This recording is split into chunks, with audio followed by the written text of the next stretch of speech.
प्रणाम क्या पूछ रहे? प्रणाम आप लोग को। आप लोग वहीं पहुंचिए और हम बस पहुंच रहे हैं आपके पीछे पीछे। चलिए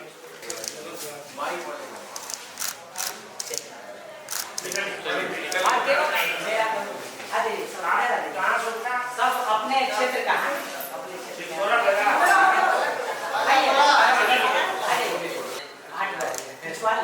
अरे तो जो बहुत ना उससे का जितना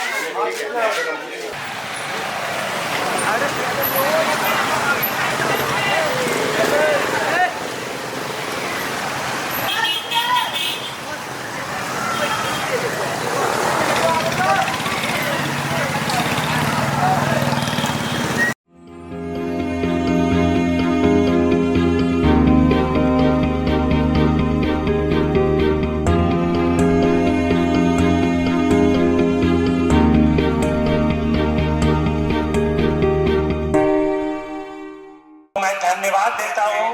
बहुत दूर दराज से आए, मैं सबको प्रणाम करता हूं और मुझे आप आशीर्वाद जो उद्देश्य है वो आप लोग के सहायता से पूरा हो जाए। क्यों आ गए? मैं कहता हूं कि मुझे शूद्र है जिसको मनुस्मृति ने शूद्र कह दिया। आज 75 साल तक 75 साल के बाद भारत सरकार अमृत उत्सव मना रही है, लेकिन ये नहीं सोच रही है कि जिनके लिए जिस आदमी ने ये संविधान बनाया उनका परिवार कहाँ है? उनका परिवार वही है जहां था। हमसे पूछा डॉक्टर साहब आप क्यों आ गए? तो मैंने कहा देखिए मैं जब रिटायर किया तो मैं नेशनल इंस्टीट्यूट ऑफ इम्यूनोलॉजी में गया, मुझे रिसर्च कराई थी। मैं 3 महीना तक वहां काम किया। एक सुबह सुबह हम मॉर्निंग वॉक कर रहे थे, एक लड़के को देखे राम जतन को, तो हमने कहा कि तुम हम यहाँ दिल्ली में मजदूरी करने आ गए। तो मुझे लगा कि मैं डॉक्टर बन गया, मैं डायरेक्टर जनरल बन गया, अच्छा सर्जन बन गया, बच्चों को पाल पोस बड़ा कर दिया, अब मेरी जिंदगी एक ही है। तो क्या मैं मरने के बाद यही कहूंगा कि मैं सिर्फ डॉक्टर रहा? अपने परिवार जहां से मैंने जन्म लिया है, जिस गरीब परिवार में जन्म लिया है, उस परिवार को मैंने क्या दिया? मुझे लगा कि मुझे बिहार जाना चाहिए। हम बिहार इसी कारण आए और बिहार आने के बाद 3-4 महीना पहले हम बिहार आए और यहाँ पर हमने हमारे जितने भी शेड्यूल कास्ट और शेड्यूल ट्राइब के इन्होंने हॉस्पिटल बनाया, स्कूल बनाया है, वो स्कूल को हमने देखा। कहीं पर मैंने जमुई गए पहले, कहीं पर 5 टीचर है, कहीं पर 6 टीचर है। 17 टीचर होना चाहिए। इंग्लिश को पढ़ाने वाला कोई टीचर नहीं, मैथमेटिक्स को पढ़ाने वाला कोई टीचर नहीं। आप बताइए, हमारे बच्चों को कहा कि अपने बच्चों को आवासीय स्कूल में भेज गया। मैं गया बिहार शरीफ गए, आरा गया, बक्सर गए, वैशाली गए, सभी जगह टीचर को मतलब कि बिहार सरकार जो है वो सिर्फ मजदूरी पैदा करने के लिए बना है कि हमारे मजदूरी यहाँ पैदा हो। यही हमको रात दिन डिस्टर्ब किया और हम आपके पास जो आए वो इसी कारण से आए। यही मेरा पर्पस था। लेकिन हमारा पर्पस आज संविधान दिवस है। हम 2 बातें आपसे करेंगे। एक, भारत सरकार के बारे में जो आज हमारे संविधान से छेड़छाड़ कर रहा है। जब से आया है 2014 से ये सरकार आई, आप बताइए, आप लोग से मैं पूछना चाहता हूं, यह देश में मुस्लिम रहना चाहिए कि नहीं? तो इन्होंने 282 मेंबर ऑफ पार्लियामेंट जीता, उसमें एक भी मुस्लिम नहीं। ये कितनी अफसोस की बात है। ये हमारे देश की संविधान के खिलाफ है। हमारे संविधान में 4 बातें लिखी हुई है। सोवरेन यानी सरकार जो है जनता के द्वारा चुनी हुई प्रतिनिधि से चलेगा। दूसरा लिखा हुआ है सोशल, सामाजिक होगा। सेकुलर, धर्मनिरपेक्ष होगा, हर धर्म को मानेगा, कोई भी धर्म हो उसको मानेगा। और गणतंत्र होगा, गणराज्य होगा। इसमें न्याय, राजनीतिक न्याय, सामाजिक न्याय और आर्थिक न्याय मिलेगी। लेकिन आज तक 75 साल हो गए, हम लोगों को आज भी शेड्यूल कास्ट को डिस्क्रिमिनेशन किया जाता है। आज भी गांव में लोग शेड्यूल कास्ट को तंग करते हैं, परेशान करते हैं, और उतना ही परेशान हमारा मुस्लिम होता है और उतना ही परेशान हमारा दूसरे जाति के लोग होते हैं। एक 3 जाति जो है अभी तक उनकी स्थिति वही है जो पहले थी। थोड़ा बहुत अगर कोई पढ़ गया, जैसे मेरे घर में मैं पढ़ गया और मेरे भाई लोग पढ़ गए तो हमारा घर सुधर गया। लेकिन जिनके परिवार में कोई नहीं पढ़ा, उनकी स्थिति वही है जो पहले था। तो ये भारत सरकार ने हमारे संविधान के साथ छेड़खानी शुरू कर दी है। मैं आप लोग को इसलिए बताना चाहता हूं कि फिर से इलेक्शन आएगा और फिर इलेक्शन में आप लोग भटक जाएंगे, क्योंकि आप ये बताइए कि जो सरकार हमारे देश की संपत्ति को बेचना चाहता हो, उसको रहना चाहिए नहीं रहना चाहिए? आप हाथ उठाइए, कितने लोग चाहते हैं कि नहीं रहना चाहिए? नहीं रहना चाहिए। तो आप ये सोचिए कि ये सरकार हमारा रेल बेच रही है, एयरप्लेन नहीं दिया, पोर्ट नहीं दिया, और तो और हमारे मिलिट्री के ऑर्डिनेंस फैक्ट्री को बेचने जा रहा है। और सबसे बड़ी बात, LIC, लाइफ इंश्योरेंस कॉर्पोरेशन, जो हमारा गरीब लोग उसमें पैसा जमा करते हैं कि इंश्योरेंस का पैसा जमा होगा तो हम अपने बच्चों को शादी करेंगे। इवन हमने भी अपने बच्चों की शादी के लिए 5-5 हजार हर महीने जमा करते थे। तो हमारा गरीब का जो लाइफ इंश्योरेंस कॉर्पोरेशन है, उसको भी सरकार बेचना चाहती है। और अभी आपको बता दूं, BPCL, भारत पेट्रोलियम कॉर्पोरेशन, जो हमको आमदनी देती थी और उस आमदनी से हमारा देश चलता था, उसको भी सरकार ने बेच दिया, उसको भी सरकार ने बेच दिया। अभी रेलवे का एक कंटेनर कॉर्पोरेशन है, अभी एक और कॉर्पोरेशन है। यानी हमारे 348 पब्लिक सेक्टर हैं, जिसमें सरकार 100-150 सेक्टर को 224 के पहले बेच देना चाहती है। ऑलरेडी 38 सेक्टर को आइडेंटिफाई कर ली है। तो ये सरकार ऐसी है, हमारी संपत्ति को, बाबा साहब ने कहा था, यहाँ की सारी संपत्ति को राष्ट्रीयकरण कर दो ताकि उस पर सभी आदमी का अधिकार हो। उद्योग को कर दो, एग्रीकल्चर को कर दो, शिक्षा को कर दो, स्वास्थ्य को कर दो। लेकिन हो क्या रहा है, हमारी संपत्ति को बेच रहे हैं और उसमें सबसे ज्यादा सफर करेंगे हमारे अनुसूचित जाति को, क्योंकि आज सरकारी नौकरियां खत्म हो रही है। प्राइवेट नौकरी में जानेगा कि हम शेड्यूल कास्ट है, वो नौकरी नहीं देगा, ये जान लीजिए, नौकरी नहीं देगा। हम लोग कहाँ रहेंगे? आप ये समझिए कि वही स्थिति लाने जा रहा है। अगर आप लोग सचेत नहीं होंगे और गलत नेताओं के चक्कर में फंस जाएंगे, जो बीजेपी ज्वाइन किया हुआ है, तो आप लोग अपने वंशज को, आने वाले वंशज को आप लुल्ला और लंगड़ा बना के रहेंगे। ये मैं कहना चाहता हूं। इसलिए अगर आपको जरा सा भी अपने बच्चों के लिए और आने वाले बच्चों के लिए परवाह है, तो एक दिमाग में बना लीजिए कि जो आदमी, जो सरकार हमारे संविधान से छेड़छाड़ कर रहा है, उसको इस देश में रहने का कोई अधिकार नहीं। ये मैं कहना चाहता हूं। आपको मैंने कुछ नहीं बताया, इसकी जितनी ऑटोनोमी थी, बाबा साहब ने एक बात कहा था, लिबर्टी, फ्रीडम ऑफ एक्सप्रेशन, यानी आप बोल सकते हैं जो बोलना चाहे, लेकिन आज सबका कोई नहीं बोल सकता, सरकार के खिलाफ कोई नहीं बात कर सकता, जो बोलेगा उसको तकलीफ होगी। तो लिबर्टी ऑफ एक्सप्रेशन चला गया। आप यूपी नहीं गए, मैं यहां आने के पहले यूपी गया था। क्यों गया था? यूपी में मैं किसी को नहीं जानता था, मैं चाहता था कि बीजेपी हार जाए, इसलिए गया था। और आप बिलीव नहीं करेंगे, वहां पर विश्वास नहीं करेंगे, एक जगह मैं उन्नाव गया, एक बच्चा, मुस्लिम बच्चा सब्जी बेच रहा था और सिपाही लोग आया, कुछ नहीं कोई, तो उसने कहा, दूसरे लोगों ने कहा कि मैं इसके बदले में दे देता हूं 100 रुपया। तो वो सिपाही ने नहीं किया,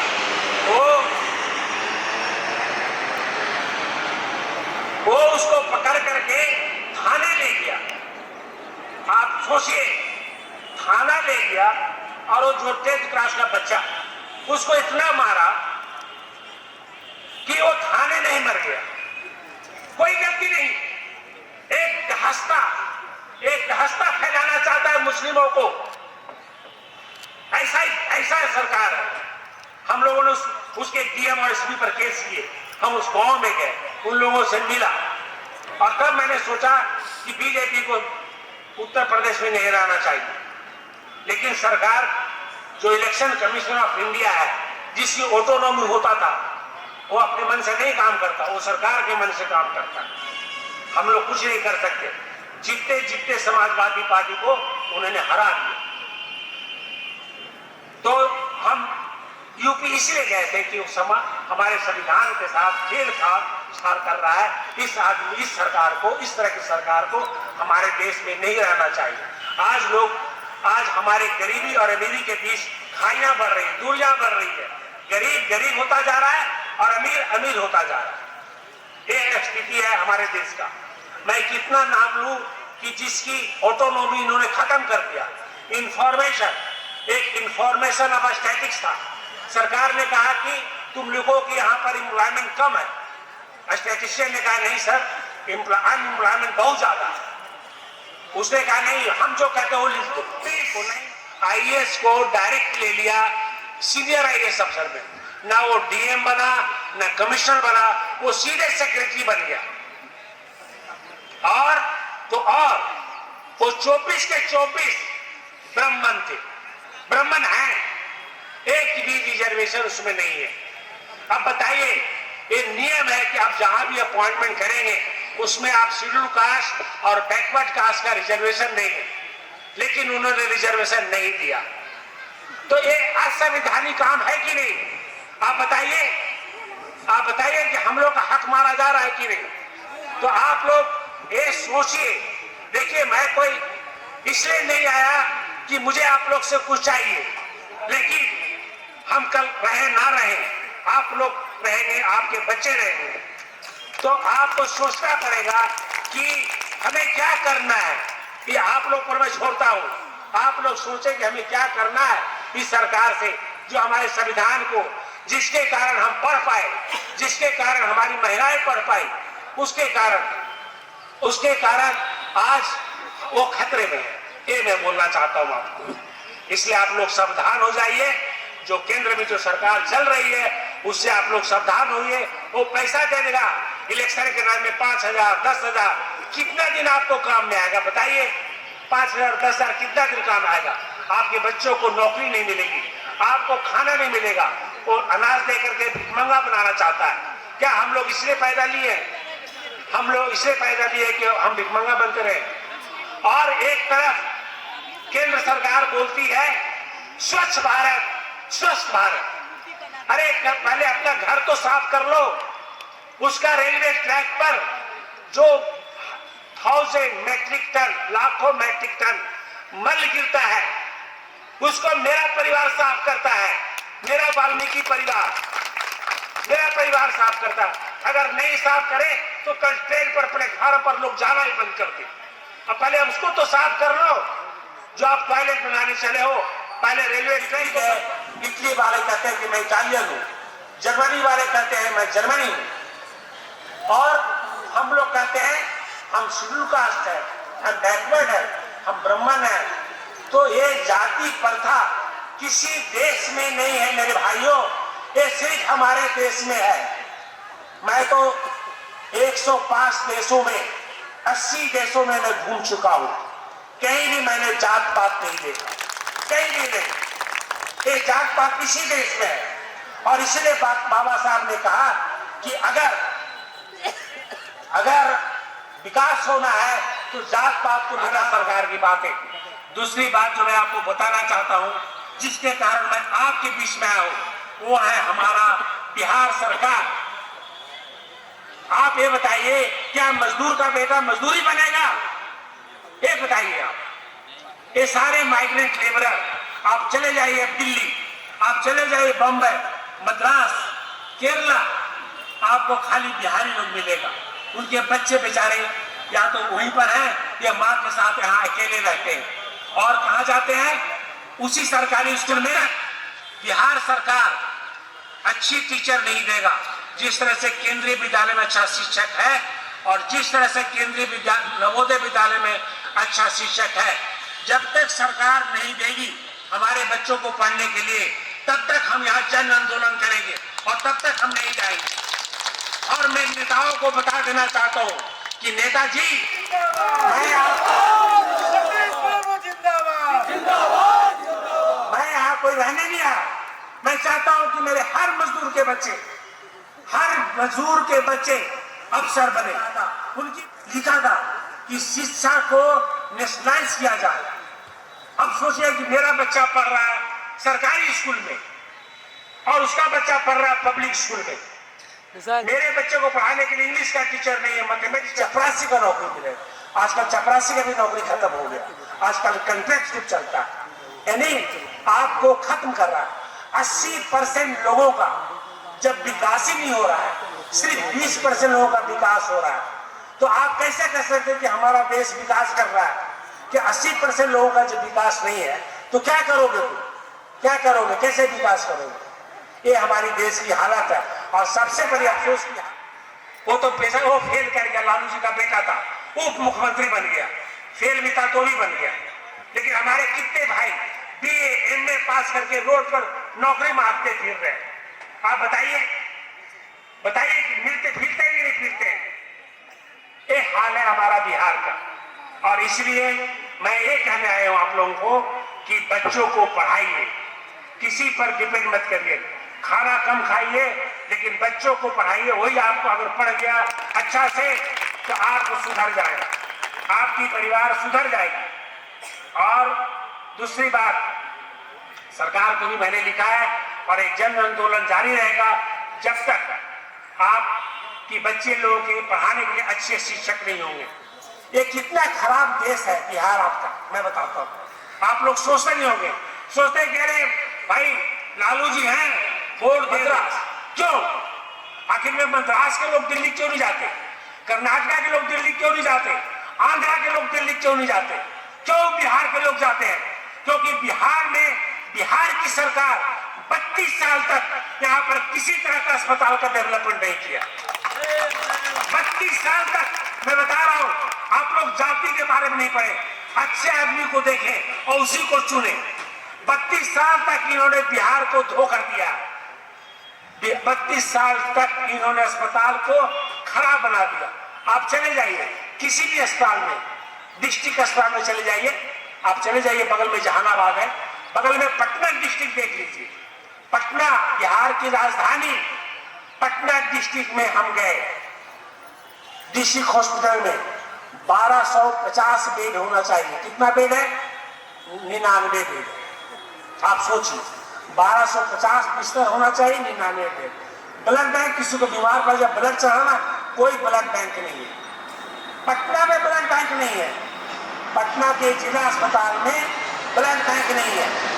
और तो और अगर किसी को हार्ट अटैक हो जाए तो जिला अस्पताल में उसकी इलाज नहीं हो सकती। और यही हालत है जहानाबाद, बिहार शरीफ, मधेपुरा और वैशाली। मैं 5 जिले का नाम इसलिए लिया हूं कि 5 जिले का इंस्पेक्शन बिहार का ही कंप्ट्रोलर ऑडिटर जनरल ने इंस्पेक्शन किया और विधानसभा में 2021 में, आज 22 हो गया, 1 साल हो गया, उन्होंने सरकार को बताया कि आपके अस्पताल में इतनी कमी है।